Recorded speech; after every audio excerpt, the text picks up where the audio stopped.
দৃশ্যত আমরা একটা লড়াই হেরে গেলাম। মানে আমাদের ক্রিকেট একটা লড়াই হেরে গেল। অনেকদিন ধরেই আমরা বলতেছিলাম, নানা মহল থেকে বলা হচ্ছিল যে আমাদের ক্রিকেট আসলে ঢাকার একটা ক্লাব সিন্ডিকেটের কাছে বন্দী হয়ে আছে। সেই বন্দি দশা থেকে মুক্তি দেওয়ার আসলে কাউকেই পাওয়া যাচ্ছিল না। কারণ যখন যারা ক্রিকেট বোর্ডে আসে তারা এই সিন্ডিকেটের ফায়দা লোটে। রাজনৈতিক দল মত নির্বিশেষে এই সিন্ডিকেটটা তাদের হয়ে কাজ করে। এবার যেহেতু একটা নিরপেক্ষ বিসিবি আমরা পাইছিলাম বলা চলে, এবং অন্তত একজন লোক ওখানে ছিলেন যিনি বুঝতেন যে এই সিন্ডিকেটটারে না ভাঙলে বাংলাদেশের ক্রিকেট তৃণমূল পর্যায়ে পৌঁছাবে না। সেই লোকটা উদ্যোগ নিয়েছিলেন আমাদের গঠনতন্ত্র সংশোধনের, কারণ গঠনতন্ত্রই মূলত ক্লাবগুলোর হাতে এই পাওয়ার দিয়ে রাখছিল। কিন্তু অত্যন্ত দুঃখজনকভাবে আমাদের ক্লাবগুলোর যে মানে সোজা কথায় বললে যে মাফিয়া পাওয়ার, এই পাওয়ার দিয়ে তারা বাংলাদেশের সব ক্লাব খেলা বন্ধ করে দিচ্ছিল। সেরকম একটা অবস্থায় বিসিবি একেবারে অনন্য পায় হয়ে আমাদের যে সংস্কার কমিশন সেটাকে স্থগিত করছে, এবং ভেতরের খবর হচ্ছে এটা আসলে বাতিলই করে দেওয়া হয়েছে। আপাতত এই সংস্কার নিয়ে কোনো কাজ করা হবে না।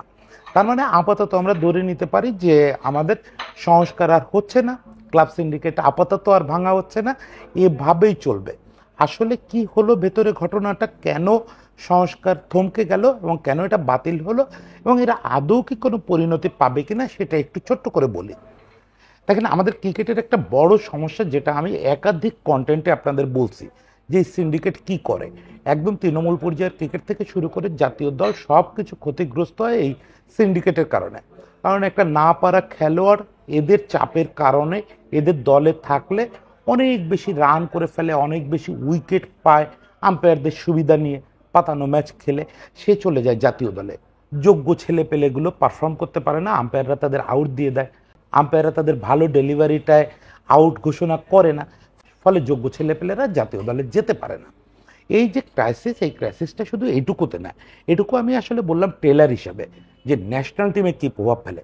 এই ছাড়া ক্রিকেটের সব ধরনের উন্নয়ন আটকে থাকে এই ক্লাব সিন্ডিকেটের কারণে। কারণ তারা যা চায় তাই হয়। এদের হাতে 70টার উপরে কাউন্সিলরশিপ, টোটাল বিসিবির কাউন্সিলরশিপই হচ্ছে সামান্য বেশি হচ্ছে। ফলে এরা যদি বলে যে রামকে প্রেসিডেন্ট করতে হবে, শ্যামকে সেক্রেটারি করতে হবে, তাই হয়। এর কোনো ব্যত্যয় নাই, এরা গঠনতন্ত্র যেভাবে চায় সেভাবে হয়। আপনারা জানেন যে তারা এর মাঝে এরকম একটা উদ্যোগ নিয়েছিল যে প্রিমিয়ার লিগের টপ 6 ক্লাব দুটো করে কাউন্সিলরশিপ পাবে, দুটো করে ভোট দিবে তারা। এটা আইয়ুব খানের বেসিক ডেমোক্রেসির মতো। তো এই জাতীয় ঘটনা এরা নিত্য নতুন ঘটায়। এদের কারণে আমরা উইকেট ভালো করতে পারি না, এদের কারণে আমরা দেশের বিভিন্ন জায়গায় খেলা আয়োজন করতে পারি না, ঢাকা সিলেট আর চিটাগাং ছাড়া কোথাও খেলতে পারি না। মানে সব কিছু এরা নিয়ন্ত্রণ করে। ইভেন বিসিবির ভেতরে যে সিকিউরিটির নামে যে লোকগুলো ঘোরাঘুরি করে, বা আজকে যে দল বদলালেই আপনি দেখেন যে এক গাদা মাস্তান গিয়ে বিসিবির বিভিন্ন চেয়ার দখল করে ফেলছে, বিসিবিতে হইচই করে, এরাও এই ক্লাব সিন্ডিকেটের পার্ট। ইচ অ্যান্ড এভরিবডি বিসিবির হয়ে যত লোক বাংলাদেশে ক্রিকেট মাস্তানি করে, মানে আমি এক কথায় বলতে পারি যে বাংলাদেশের ক্রিকেটটা যদি টেস্ট স্ট্যাটাস পাওয়ার পর থেকে এ পর্যন্ত কোথাও আটকে থাকে, সেটাই ক্লাব সিন্ডিকেটের কারণে। অবশ্যই ক্লাবের অনেক অবদানও আছে। আমরা যে টেস্ট স্ট্যাটাস পাইলাম সেটার পিছনে আমাদের অ্যাক্টিভ ক্লাবগুলোর একটা বড় ভূমিকা ছিল।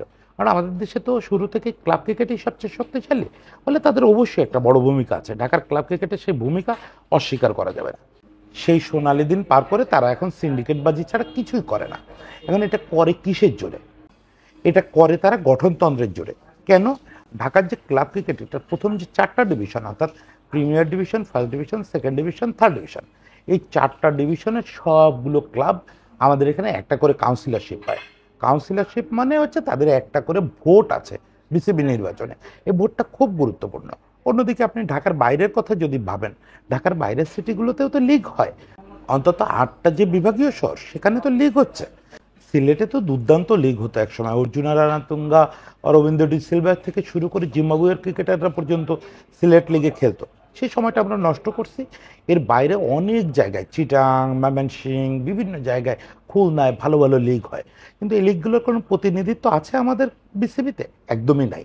ওখানকার একটা দলের যদি একটা প্রতিনিধিত্ব থাকতো, যেখানে আমাদের 4টা ডিভিশনের সবগুলো দলের একটা করে ভোট আছে, সেখানে ঢাকার বাইরের কোনো ক্লাবের কোনো প্রতিনিধিত্ব নাই।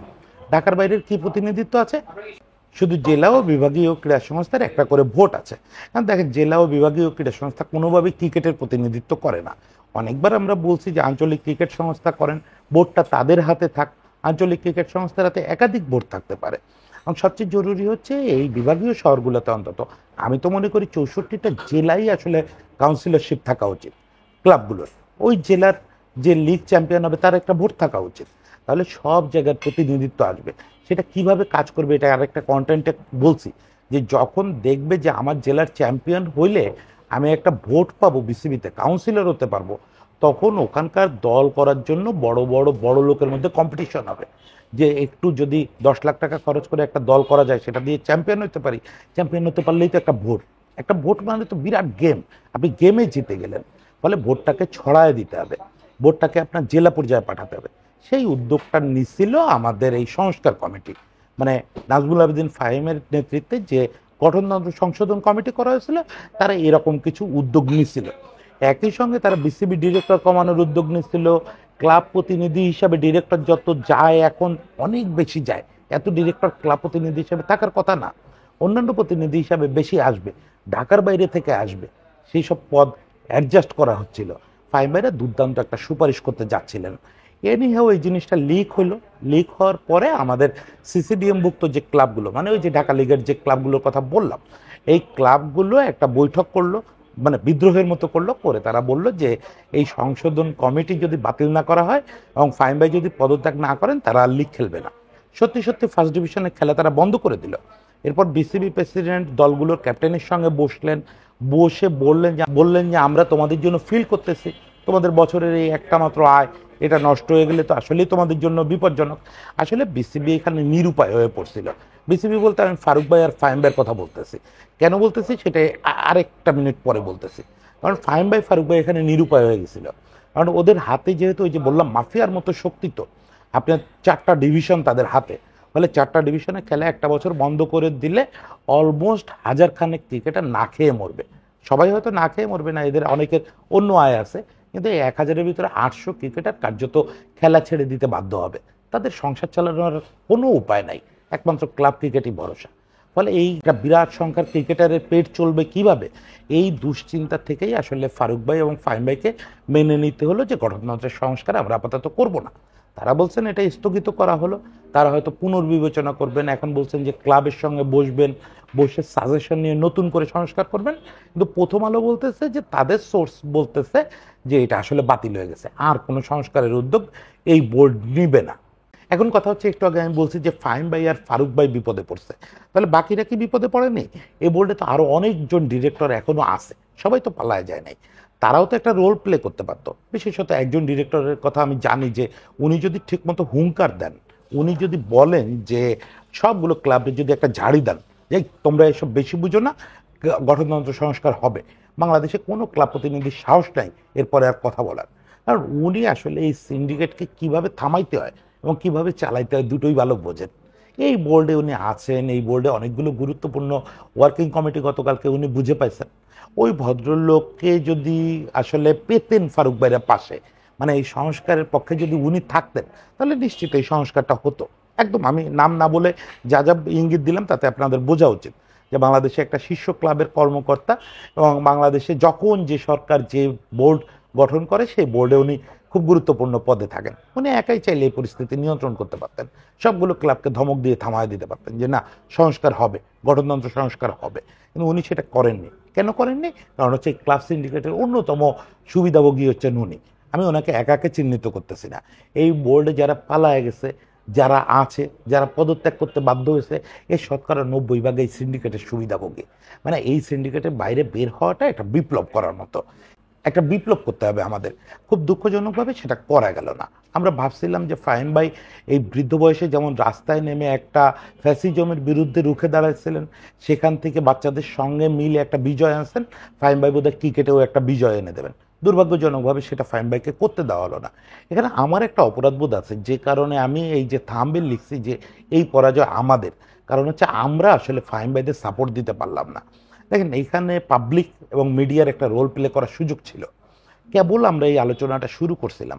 আমি এক্ষেত্রে বলবো যে একদম নিষ্ঠুরভাবে বলে, উৎপল শুভ্র, আমি ক্ষুদ্র দেবব্রত, আর সান্দিদ নামে আমাদের একজন ক্রীড়া লেখক আছে, ও মূলত চিকিৎসক কিন্তু ক্রীড়া সাংবাদিকতা করে, অসাধারণ ক্রীড়া সাংবাদিক। এই তিনজন ছাড়া আমি কারো মুখে এটা নিয়ে কোনো আওয়াজ শুনি নাই। সুব্রতা দুর্দান্ত করে লিখছে, সে অনেকটাই সমর্থন দিচ্ছে ফাহিমের এই কর্মকাণ্ডে। সানজিদ নিয়মিত বলে যাচ্ছিল। গতকালকেই আমি সানজিদরে বলতেছিলাম যে আমাদের বোধহয় একটু ফিজিক্যালি মাঠে নামা দরকার, নেমে ফাহিম ভাইদের প্রতি সমর্থন জানানো দরকার। অ্যাটলিস্ট এই সিন্ডিকেটের লোকজনকে বলা দরকার যে ফাহিম ভাই একা না, আমরা আছি এই যুদ্ধে। কিন্তু সেটা হলো না, তার আগেই থেমে গেল। এইখানে আমি আমার দায় বা আমাদের দায়, পাবলিকের দায়টা বলতেছি কেন, আজকে এতগুলো মিডিয়া, এই ক্রিকেটভোগী মিডিয়া তো সব, মানে ক্রিকেটই আমাদের রুটি রুজি। আজকে যদি ক্রিকেট কোনো কারণে ঠিক মতো না চলে, এইভাবে চলতে লাগলে ক্রিকেট যদি ধসে পড়ে, বাংলাদেশি ইন্টারন্যাশনাল ক্রিকেট যদি ধ্বংস হয়ে যায়, এই মিডিয়ার এই লোকগুলো এই বড় বড় কথা কোথায় পাবে বলেন তো? কোথায় পাবে, কোথায় যাবে এইসব বড় কথা, এইসব ফিচার, এইসব গসিপিং রিল, গসিপিং কন্টেন্ট, এগুলো কোথায় যাবে? থাকবে না তো কিছু। তাদের তো নিজ দায়িত্বে উচিত ছিল আজকে ফাহিম ভাইদের ওই কথা বলা, প্রত্যেকে যার যার চ্যানেলে কথা বলা উচিত ছিল, একটা আওয়াজ তোলা উচিত ছিল। বাংলাদেশের মিডিয়া চাইলে কি না পারে, নান্ডু বাইরে বিশ্বকাপ দলে ঢুকাইছে, সুমন বাইরে প্রথম টেস্টের দলে ঢুকাইছে মিডিয়া, আওয়াজ তুলেই এটা সম্ভব। সেই সঙ্গে ফিজিক্যালি গিয়ে আমাদের মিডিয়া কেন দুদিন আগে স্বৈরাচারের বিপক্ষে স্টেডিয়ামের বাইরে দাঁড়ায় নাই? আজকে মিডিয়া পারতো না ফাহিম ভাইয়ের সমর্থনে সব মিডিয়া কর্মীরা ওখানে গিয়ে দাঁড়ায় নাই কেউ।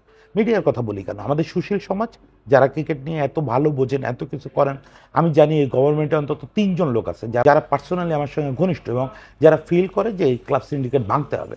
তারা একটু আওয়াজ দিতেন, নাগরিক হিসেবে আওয়াজ দিতেন, উপদেষ্টা হিসেবে আওয়াজ দেওয়ার দরকার নাই। তারা একটু আওয়াজ দিতেন যে আমরা আসি, আমরা ফাহিম ভাইয়ের সঙ্গে আসি। কেউ আওয়াজ দেয় নাই। ফাহিম ভাই একা একা যুদ্ধ করে গেছে, শেষ পর্যন্ত অপমানিত হতে হয়েছে, কার্যত ফাহিম ভাইকে অপমানিত হতে হয়েছে। যখন এইটা বাতিল করা হয়েছে সংস্কার কমিশন, তখন কার্যত বলে দেওয়া হয়েছে যে ফাহিম, তোমার এইসব বিপ্লব আর চলবে না। ফাহিম ভাইয়ের হাতে যদিও ক্রিকেট অপারেশনস তুলে দেওয়া হয়েছে, দ্যাটস গুড সাইন, কিন্তু ফাহিম ভাইয়ের সবচেয়ে বড় বিপ্লবটা আমরা ব্যর্থ করে দিচ্ছি। আমরা ফাহিম ভাইয়ের পাশে কেউ থাকি নাই, কেউ না।